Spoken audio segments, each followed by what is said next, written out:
All right, welcome back to the Red, White, and Matt Show with Kenny. We're kicking it off episode 19 into the new year, 2021, everyone. We've made it. I think my new year's actually been a good one so far.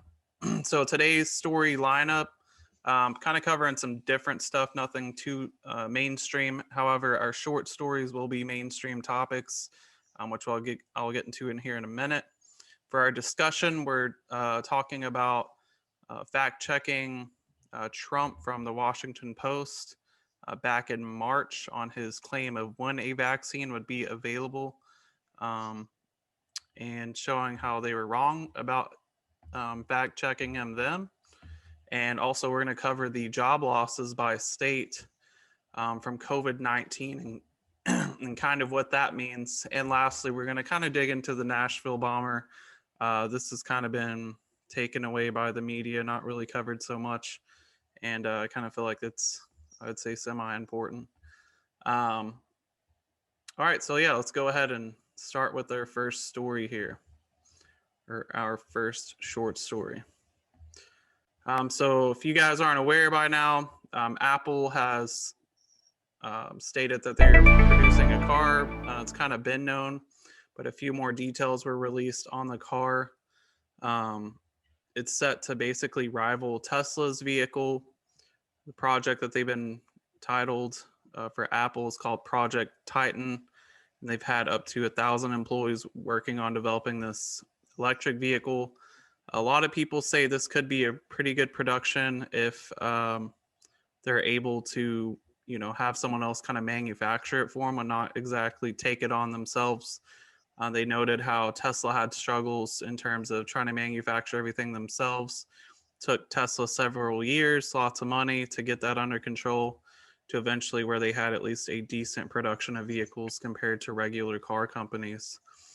So something kind of fun to look forward to. I feel like Apple consumers are really dedicated to their product, and I see this as being a similar case this time around. When I first saw that article that you sent me, I was like, man, that's kind of like a 90-degree turn. You go from making, iPhones to now you're making Super Duty trucks.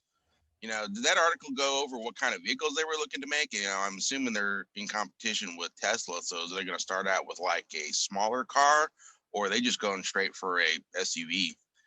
Yeah, I think they're going straight for the, just regular basic car. I believe that's what they're going for, from what I read. But they're looking at a launch of around 2025 to 2027 to make that launch.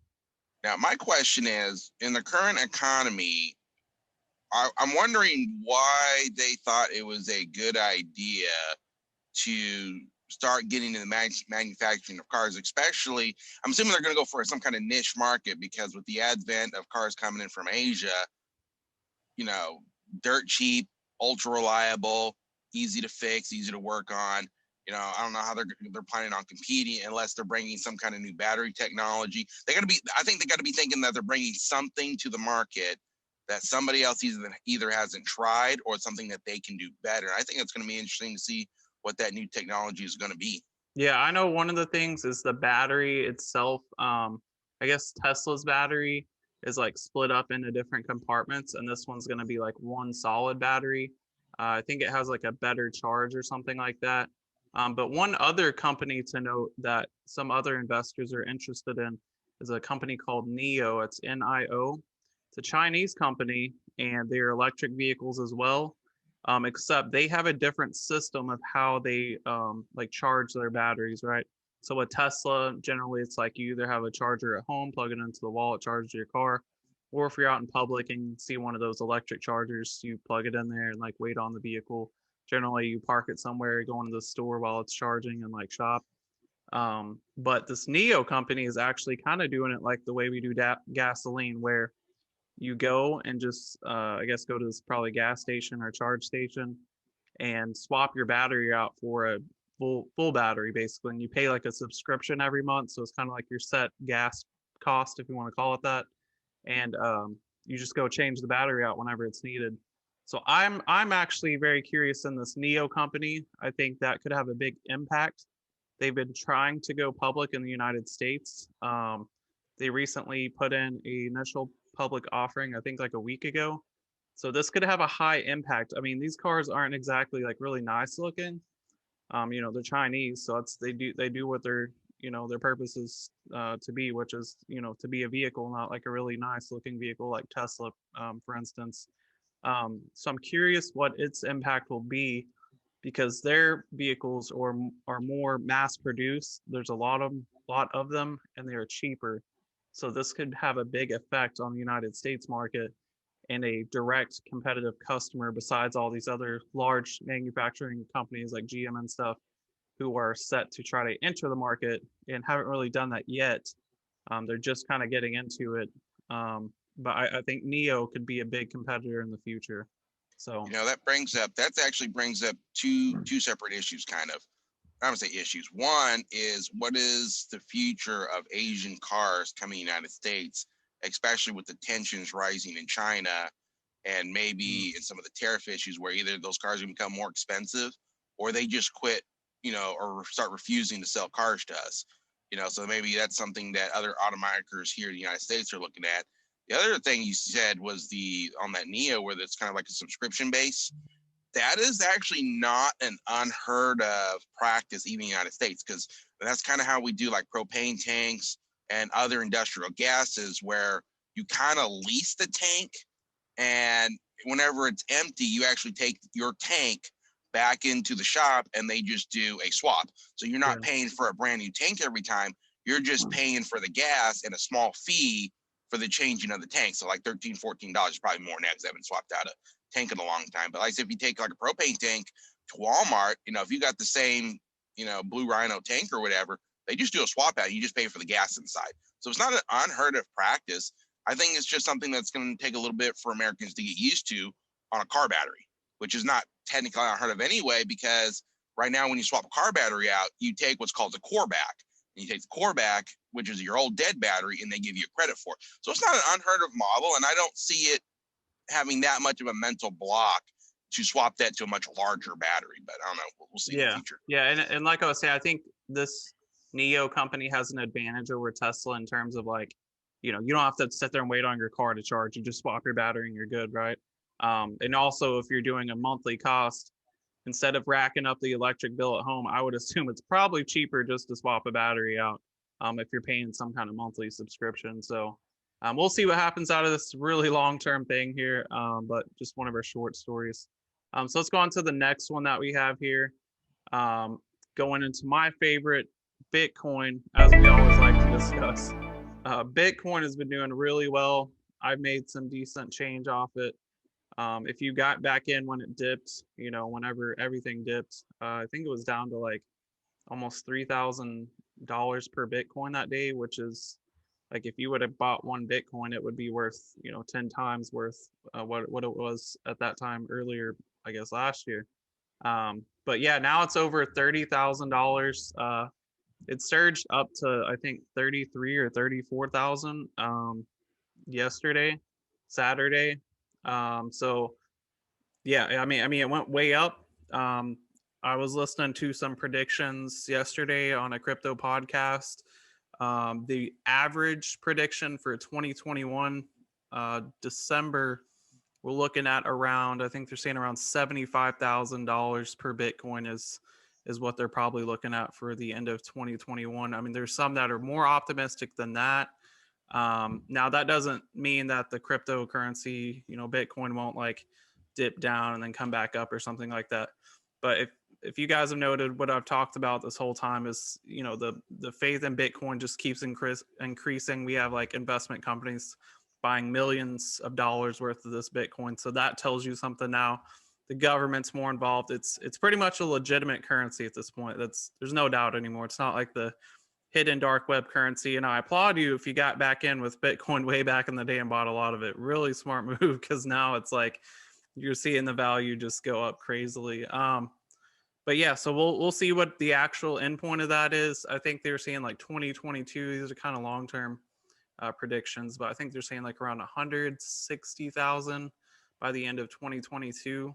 Of course, it's supposed to cap out at $1 million. So if you wonder what the end term is, one Bitcoin should be worth $1 million in 2040. if not more. If there's more faith in the crypto, which there could be, it could be worth more than a million in 2040. So I mean, it's 20 almost 20 years from now. So yeah, rant done. Well, we talked about this a couple of weeks ago, where what worries me on it it has nothing to do with the Bitcoin. It's why everybody's flocking to Bitcoin, right? So you're kind of creating an artificial bubble, which may or may not be a bubble, because everybody is pulling out of other assets and looking for a safe haven. And right now they're thinking that's going to be Bitcoin. The only issue is that I see with it is, I mean, it's kind of like trading gold and silver, where nobody really takes it for normal goods, but it does have that ability where you don't have to ship it anywhere. You can just ship it, via the internet, and it gives instant liquidity, which can be done with, any other currency. But I know going forward, okay, is Bitcoin becoming more valuable because it has utilitarian use other than a storage of wealth for the moment? Or is it the currencies around it going down relative to it? I think that is something that's something that worries me in the long term. And Yeah, at what point, if it does not worth anything, or if you can't, exchange it for goods, what's it really worth? yeah, Does I that bubble think pop at that point? yeah, I think it's a mix of both. I would say I'm a fan. I think the dollar's pretty much dead at this point. There's just been too much printing. I mean, I heard a joke the other day, which I don't know, it may even be true, but like the Fed, ordered like more printers or something last year just to like print so much more money because of how much like printing's being done. I mean, it's probably is the case. I want to be, jobs probably increase to print money. You know what I mean? But I like, mean, I laugh, but that's bad when you wear out one of those machines. right, like it's crazy the rate at which we're printing dollars, and it seems to be no slow roll in effect. I mean, people are wanting like those $2,000 stimulus checks, so it's definitely possible that that could occur. So I mean, Here's the and thing. then with the Democrats coming in, guess what? There's like more free money going out the door at that point. And that's maybe why people are bailing out of other assets. I mean, because if you own a 10-year bond, you're making less than 1% interest on your yield, right? Your money's literally becoming worthless sitting in a CD, because the rate of inflation is, depending on what asset category you're looking at, between 3 and 10%, sometimes higher. So if you're getting 1% back, you're losing as much as 9%, year after year on your money sitting in that CD. So that pulling that money out of things like CDs and other savings accounts where you get 1-2%, and they're looking for yield. They're looking for some place to put it. And right now, Bitcoin has that ability where you can put it in, and you can 5 minutes you can send it across the world. So they can sit there and hold it in Bitcoin, knowing that they don't have to reconvert it into US dollars. They can convert it into yuan or whatever Zimbabwe uses, in the future, and have and be able to convert. So basically, retain their wealth in easy conversion. I think that's probably where it gets its real value, is the fact that it seems to be universally accepted now as a means of payment, which does make it a currency technically. And then, like I said, they can move it around with ease to these other countries to facilitate transactions or do market swaps, or whatever they call it. Just my analysis. Yeah, yeah. All right, so let's go on to our next short story. Um, all right, so this is on the stimulus checks once again. Um, so basically, this article discusses how stimulus checks could be possible. Sure, the $600 checks are coming at this point. Could see a bit more added, but essentially, it quotes Republican Senator, Lindsey Graham, supporting the $2,000, and they're saying that it's better than 50-50 that this could actually pass. I think it's very important for the Republican Party to have, this pass, because I think this could even ledger on whether those Georgia senators actually make it into the Senate. And, essentially they're saying they might have enough Republican support for it. I think they need it.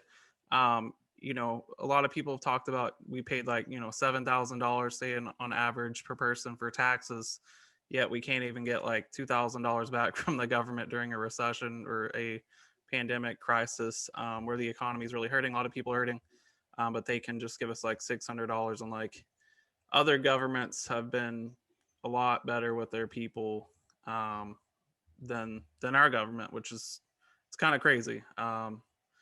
But yeah, so we'll see. We'll see what happens with this.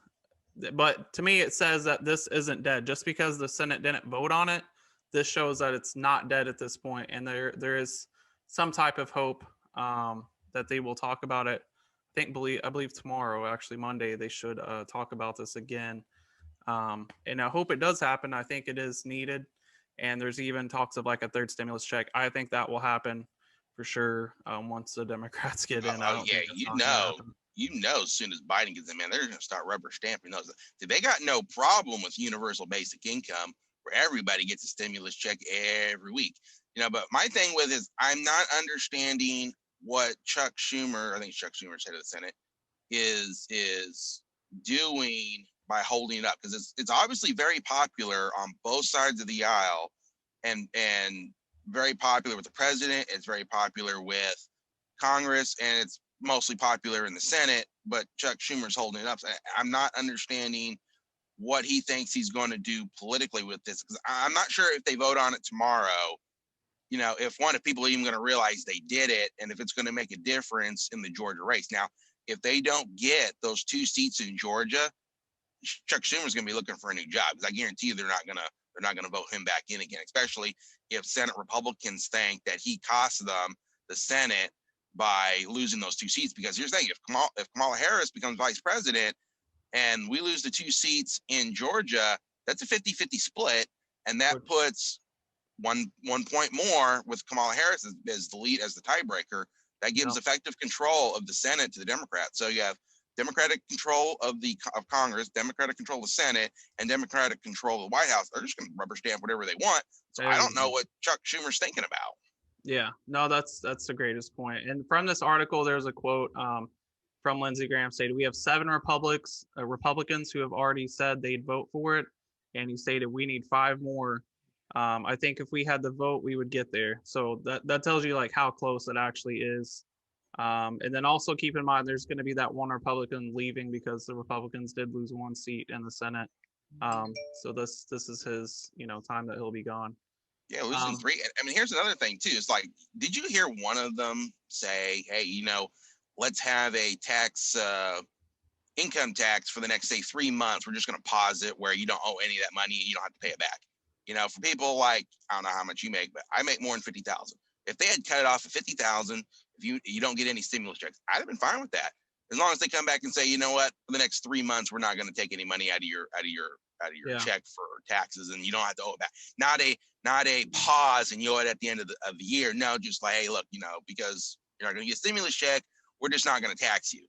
And it's like, couldn't bother to do that, but they want to give everybody $600 and go be happy for a couple of weeks. Yeah, I got the tax deferral, so this year I'll be paying back into that, which is like, I preferred that they would have just taken it out at the time instead of just like me paying it back. But I mean, it is what it is, and hopefully maybe the Democrats will come in and save me. They'll save me with the tax deferral. Technically, it's a loan. That's what they're doing. Is they're giving you a basically interest-free loan. Right. And it's like, okay, and the problem is, this is a problem they caused. This is not something the American people did. They shut everybody down, told them they couldn't go back to work, so they caused the problem. And then they took trillions of dollars of our money, blew it on their buddies overseas, and left us holding the bag. And they're trying to give us a candy bar to not go cry to mommy. You know what I'm saying? That's what ticks me off about it. No, I completely agree. All right, so let's go ahead. We're gonna jump right into our main topics for the show. So we're looking at the vaccine timeline. Now we're not looking at Trump later on in the year. I know you could hit me on this point, which is like, well, Trump said like October or something, but he didn't say that until later, like September, I believe, something like that, where he said, "Oh, we'll have it in I think he said right after the election or something like that." But what we're looking at is earlier in the year, back in I believe it's March here. Yeah, March 4th. Washington Post and other media ran this article fact checking Trump against the like experts or whatever. Trump had basically stated we're going to have a vaccine available by the end of the year. The media was just like, that's not even possible. The expert said it's not even possible. Look at the quotes from them.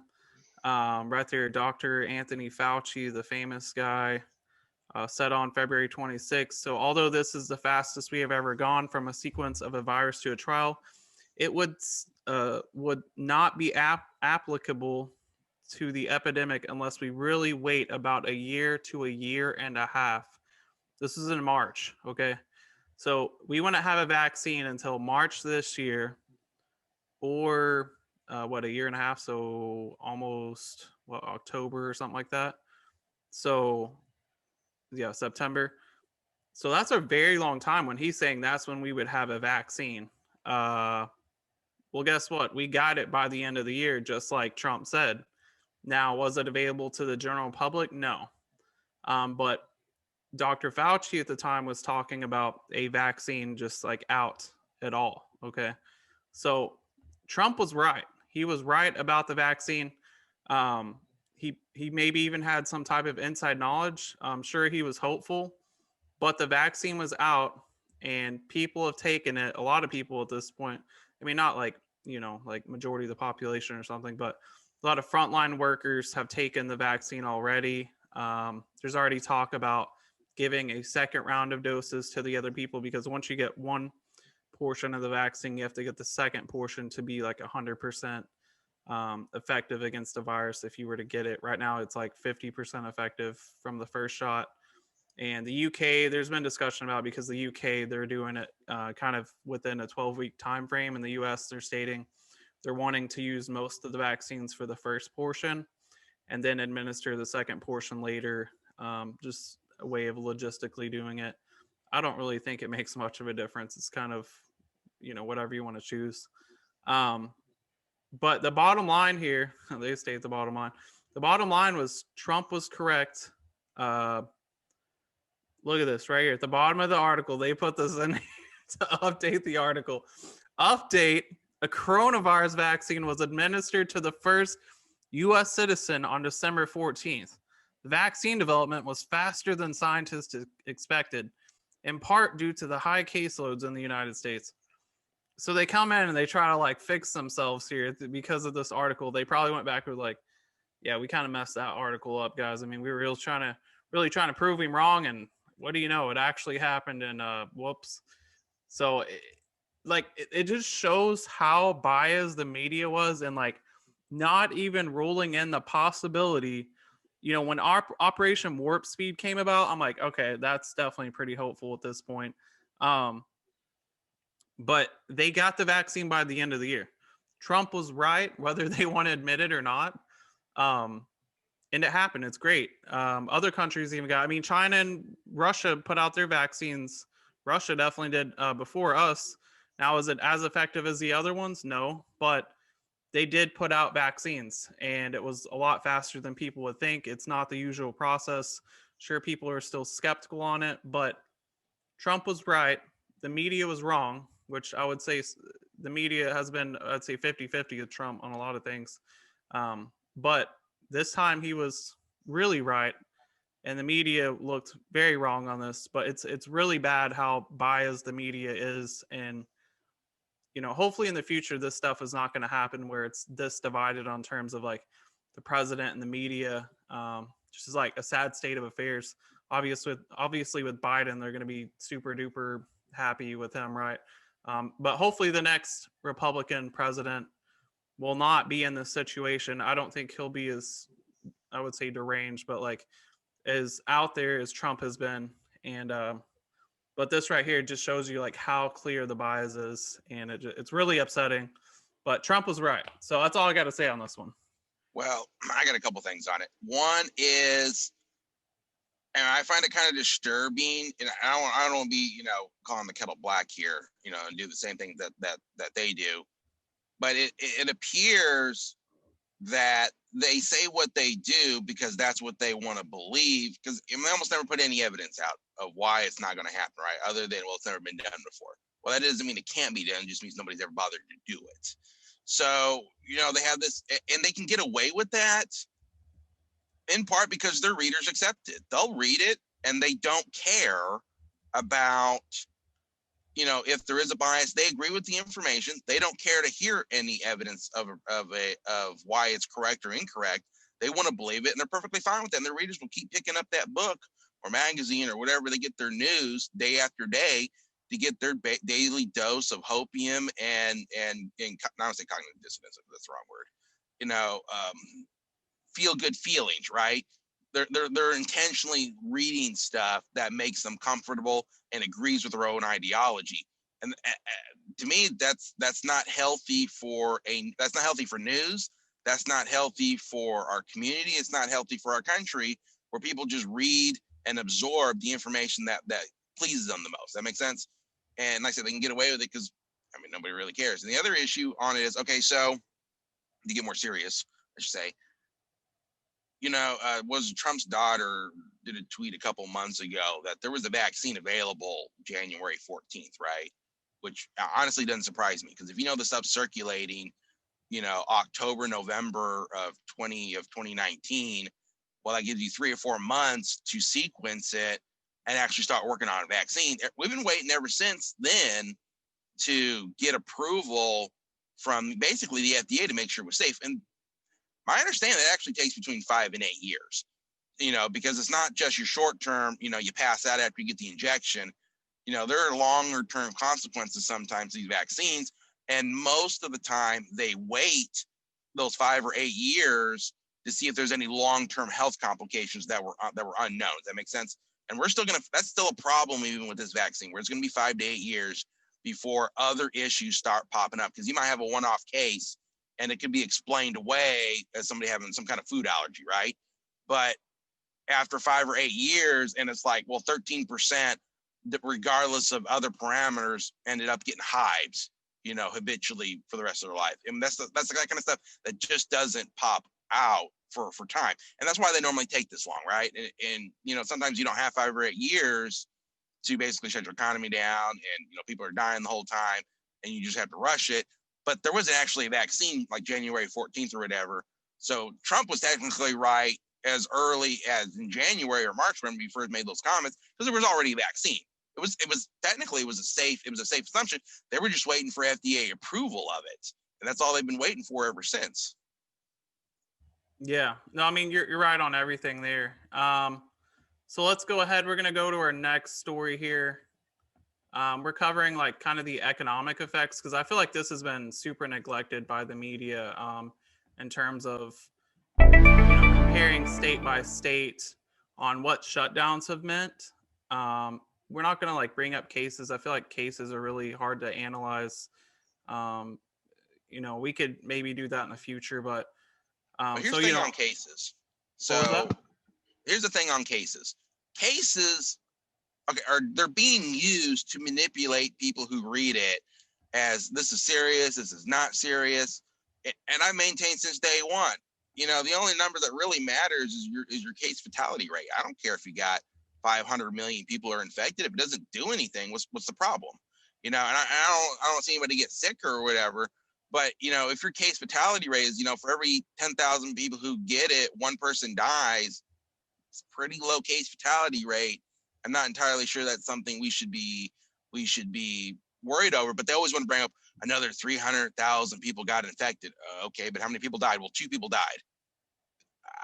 Okay, it seems like a problem, but it seems like you got the same issue with the regular flu or some of these other things. So what bothers me is people are using all these different numbers just to manipulate their audience, instead of saying, oh, here's the actual numbers, here's the actual risk, and this is why we think it's important or not. There's no in-depth analysis. It's just they throw these big, scary numbers out just to freak people out.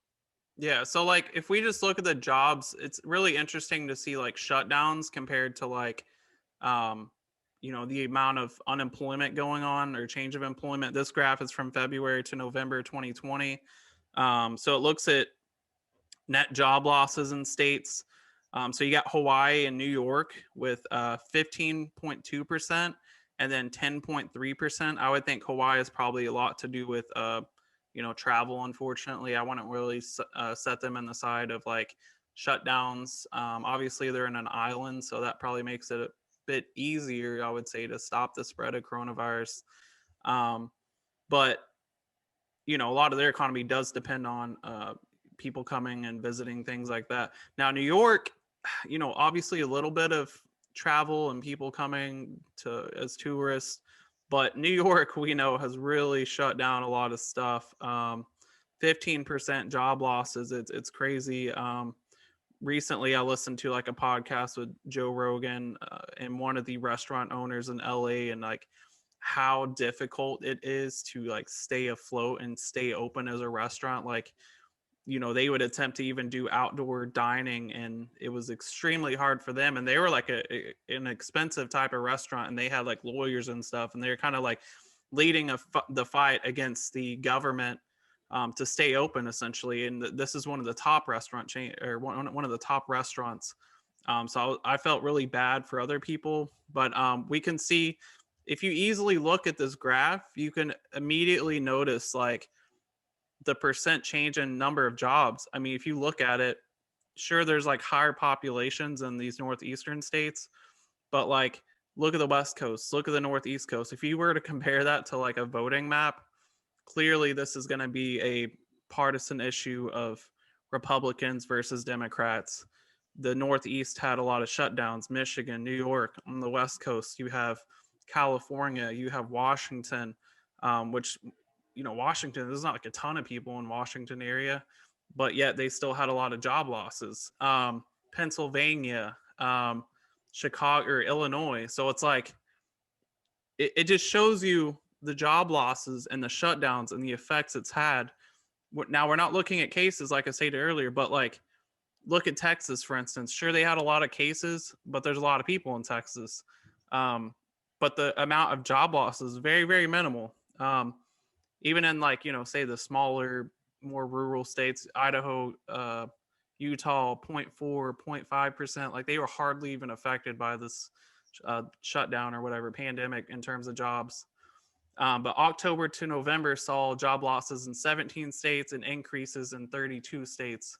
But the growth was lower in October in 17 of them and lower than in August for 27.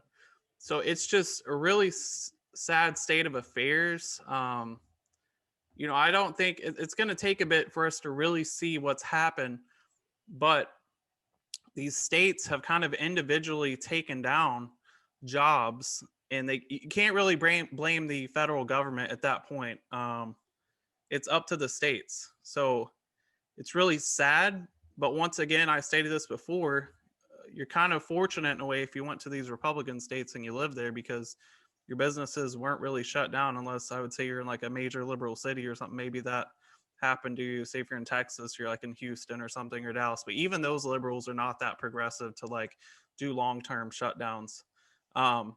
So like it's just really sad, and we're gonna see what's happened with this. I think they said there's been over like 100,000 businesses that have completely just closed for the year. I don't know if you've heard that statistic or not, Kenny, but No, I haven't. So yeah, I mean, that's all I have to say about this. But I was reading, I think that was the article I was reading, where they were saying that, and this has been kind of an argument for the stimulus checks or whatever, that the job loss overwhelmingly affected lower income people, right?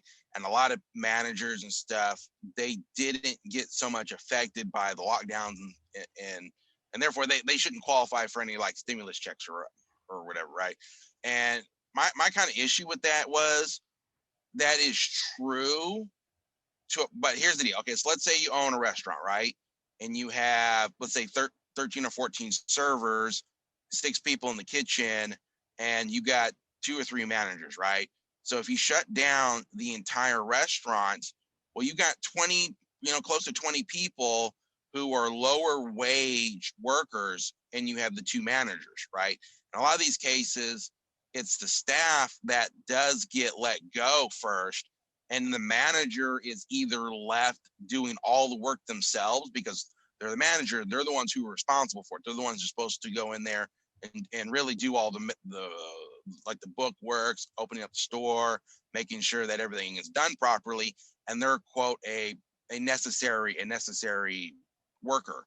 But like I said, but even though if you just shut the whole restaurant down, you're losing 20, lower salary people, but even the managers at that point, they're out of a job as well. Does that make sense? So, I mean, I kind of agree with it, but I kind of agree that, their analysis was a little off because, like I said, when you shut down a hotel or whatever, or have a partial hotel, you're letting go. But you have one person doing all the work at that point, and even then, their salaries is questionable at that point. That's all I had on that one. Yeah, and like in these charts, you can easily see, which jobs are highly affected. Obviously, arts, entertainment, recreation. The things that you would expect to go did go. Food services. Kind of a surprising one on here. Mining and logging. Maybe demand for that went down.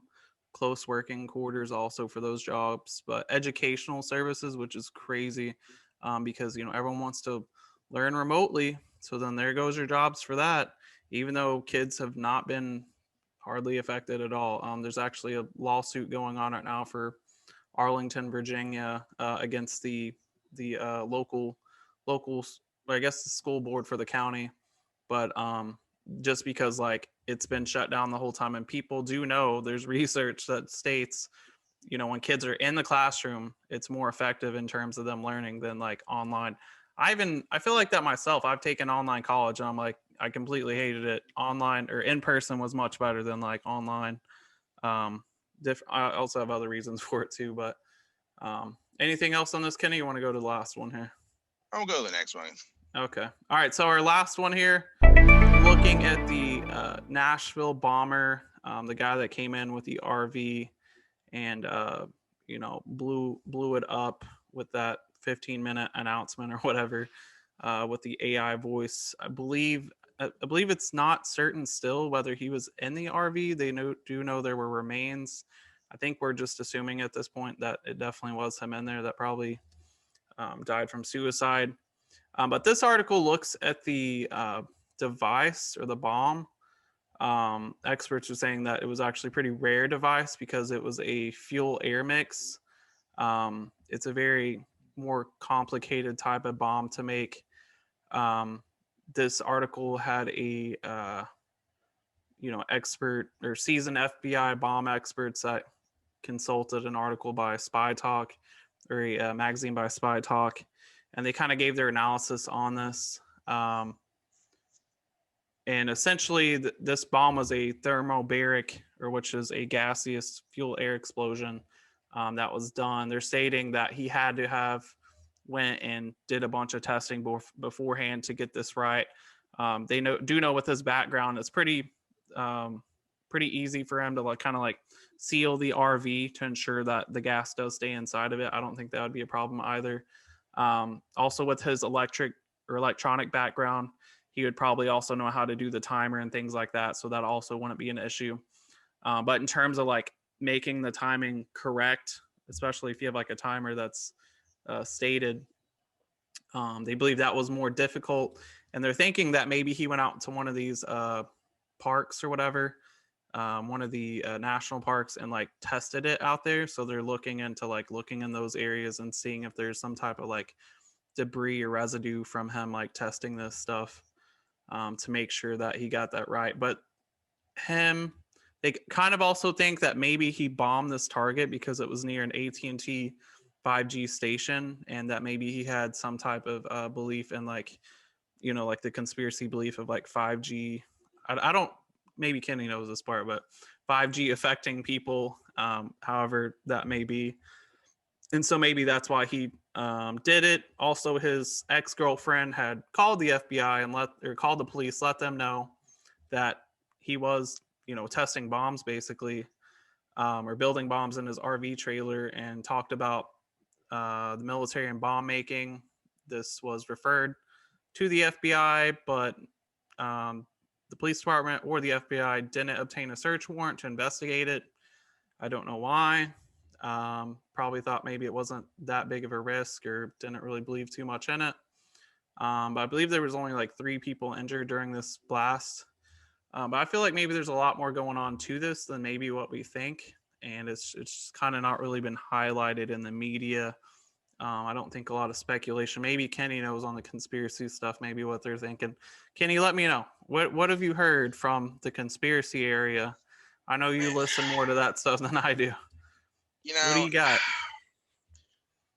I heard it kind of made me suspicious whenever they came out immediately. He said he was an anti 5G guy, and I'm like, wow, like how did you come to that conclusion? You know, he couldn't have had beef with somebody at that AT&T building. You know, maybe they cut off his service or something, right? He had beef, but it automatically had to be he was anti 5G. I didn't see any evidence of it, and I haven't seen any evidence of it since. And you know, maybe it's legit. I don't know. I haven't seen any evidence to go one way or the other. I did read the article, and I do agree with that analysis on the former FBI guy. I didn't care much for the presenter of the article and how dangerous or hard this is. It's not hard. It's not hard at all. I mean, maybe they were just trying to make it seem as hard so nobody else did it, right? When I saw the original video, like 20 minutes afterwards, there was, to me, I didn't see a distinct shockwave, which told me it was not high explosive. It was some kind of defragmentation where it's something that just burns really fast. You know, gas, any kind of gas, but probably like regular gas, propane, oxyacetylene, some kind of like an industrial gas, that was just set off inside. So, I mean, they could have been, you got to have a propane tank going off, and it's not hard. Okay, if you put like a regulator on a propane tank, right, it's going to let out so many cubic feet of that gas over a specific amount of time. That's what regulators do. So you just go get a regulator, you put it on a propane tank, and you turn it off for like say 5 or 10 cubic feet per minute, right? And then you just work out your timing. Well, okay, if you got a 20-foot box by 8 foot by 8 foot or whatever, that's how many cubic feet of air you got in there. And you set the regulator and set your timer. The timer's not difficult. I mean, anybody with any brains can figure this out. You go get you a garden timer, you plug a toaster into it, you tape down the toaster knob, and then you set the timer for 15 minutes. I mean, how hard is that? And you get you a cell phone and you plug it into a loudspeaker. We're not talking something difficult, And if you want the toaster to work better, you just shove some paper in there or some aluminum foil. When the timer goes off, the electricity turns on, the toaster turns on, and it burns everything inside, and kaboom. I mean, we're not talking something difficult. We're not talking something, a package that's got to fit in a suitcase where, yeah, that's probably gonna have to be more sophisticated. We're talking, the guy had a whole RV. He could have had a mess of timers in there, all set for 15 minutes, a couple regulars. And you know what? And I've said this before, he could have went down to the local Hobby Lobby and got a big old gallon thing of oxygen. I don't think he sells a Hobby Lobby, but so he went someplace and could have got a big bottle of oxygen.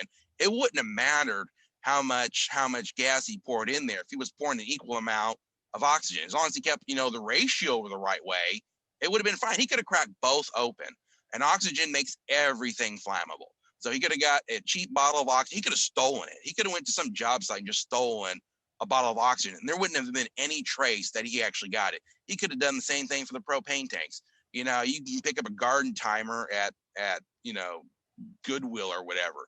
He could have went places and paid cash, and there would have been no evidence that he was doing anything. And that's what makes the whole anti-gun argument stupid, because like, people want to do stuff, they can do stuff, and you're not going to be able to do anything about it. So it's kind of like a mute point to say, today the choice was an AK-47 for a gun. Tomorrow it could be an air-fueled bomb and an RV. It's like, how determined are people to do it? And I think that speaks to, like, especially the American public, where we don't see this very often. With 340 plus million people in our country, we're pretty sane, seems like. We only got a few crazies. But, going back to the RV thing, okay, so what if he had, 15 or 20 gallons of gasoline in the bottom of that RV? He had a toaster timer and maybe a propane tank going off. And if he was savvy, get an oxygen bottle and put in there with it and just turn them both on. Wait 15 minutes and it goes off. Now, one thing that does kind of disturb me is the reason the officers went over there in the first place. There were reports of shots fired. Now, it is Nashville, and you hear gunfire a lot, but that's why they were brought over there. So there was reports of suspicious gunfire, and then the officers went in. Now, was the guy offing himself before he set it off? Was it just happened to be a random crime around the corner and it brought him over there? Or was he trying to bait in police officers? And, maybe that's why they kind of letting it go, because maybe he was maybe a leftist terrorist, right? Or an Antifa, or had similar feelings about that. And he was trying to bring, because if you set off a 15-minute timer with a warning going out, obviously that's going to bring the bomb squad in. Obviously that's going to bring police, EMS. Well, EMS and police, or EMS and fire, they're probably not going to go in immediately. They're going to wait for the bomb squad to clear that out first. But it almost appears he was trying to bait in police officers. And if the guy, and I brought this up before, if the guy was just trying to commit suicide, why would he go through all the trouble of making a vehicle bomb? And why did he pick that particular spot to set it off? You know, and if he was anti-5G, why, and he had access to that building, why not do something inside the building? Why do it outside the building? Because my understanding is he actually deeded away his property about, you know, around Thanksgiving, right? Which is indicative of somebody who's off his rocker, who's suicidal. You know, people when they start, you know, thinking about committing suicide, they'll start giving all their property away. So that's a telltale sign of somebody who's lost his wing nuts. Yeah. And so he showed all the signs of being, to me, of being suicidal. And the question then becomes, okay, if he was suicidal, why did he pick that target? Why didn't he go out in the middle of nowhere and just off himself? You know, why did he, you know, go through the trouble of trying to make a bomb? So to me, there was something else there, because, you know, he quit his job, he worked there, and he just up and quit his job apparently. And my understanding is all his coworkers said there was nothing wrong with him. He never brought, this is why I couldn't find anything about the 5G. There were some of his coworkers that he never brought it up. So if he had a personal hate of it, he never told anybody, which to me goes to the fact that he really wasn't against it. Could he have been? Yeah, he could have been a closet anti-5G person. I think that's possible. But he, all of a sudden, he quit his job.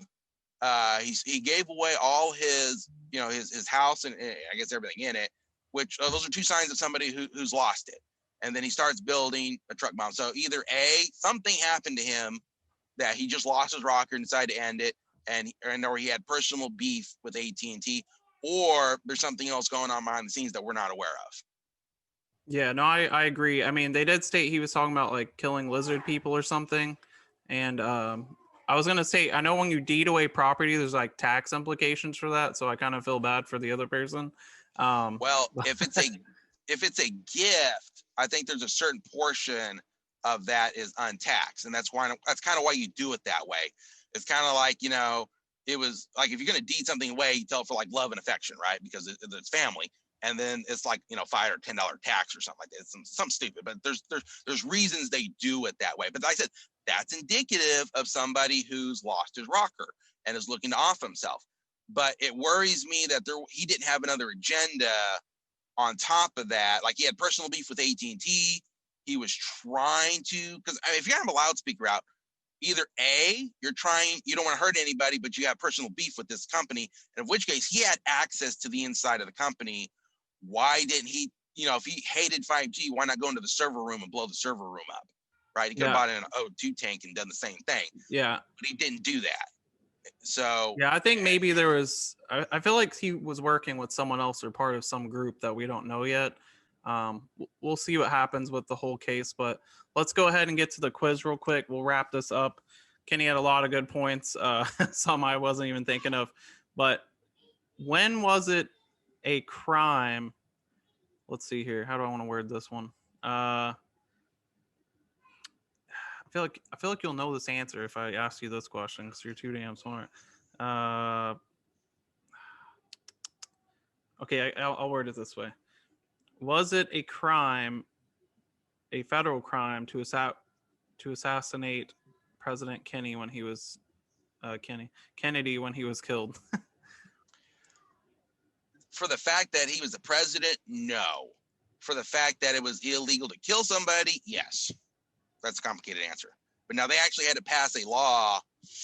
He already knows it. 64 or 60, actually could have been 67, 68, that they had to come in and pass a law making it illegal to kill the president for the fact that he was the president. But other than that, it was not illegal. But technically it was illegal because it was murder. There we go. Can he explain it to you? He knows it somehow. I have no idea why you had to make it another crime to kill the president. You couldn't just kill him for murder. I mean, that's like, you know, you got two different charges going here for the same thing. Yeah, is what it is. It's a lot of things. That's like that. The elites protecting themselves. All right, so what you got, Kenny?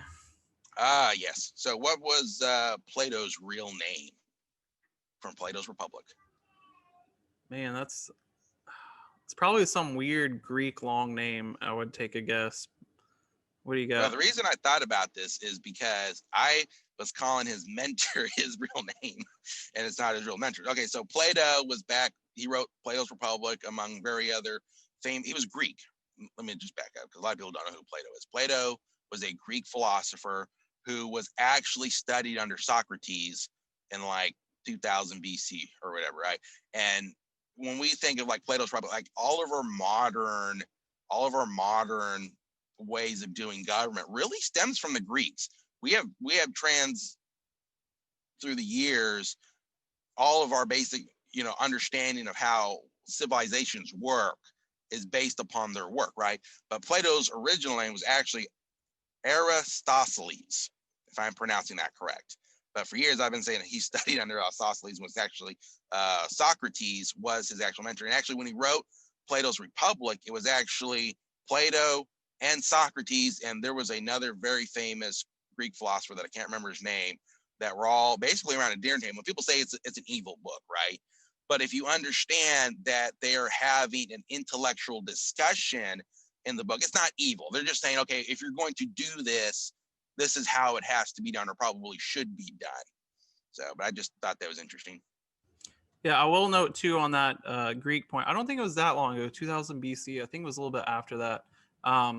But we are I like just pulled that out of my backside. but we are a mix of actually the Greek and Persian Empire actually. So if you look really into it, we have a pretty big effect from the Persians, which is interesting. It's funny because Plato and Persia, they actually wrestled with whether or not to let women in the military. What were the effects of it? What could be the effects of it? Yeah, and if you really look at the Greeks too, they actually got a lot of their stuff from the Persians and the way that they thought. If you think about the Persians, they expanded their borders and they included a lot of cultures into their culture, and it was like really diverse, similar to America if you really think about it. But they got a lot of their works from the Persians, and then later, centuries later, the Arabs would actually their great empires or dynasties or whatever would actually take a lot of the Persian work and claim that as their own. A lot of the poetry, some of the mathematics actually was taken from Persians also and kind of stolen. But pretty interesting. It wasn't. They had a very famous general. I can't.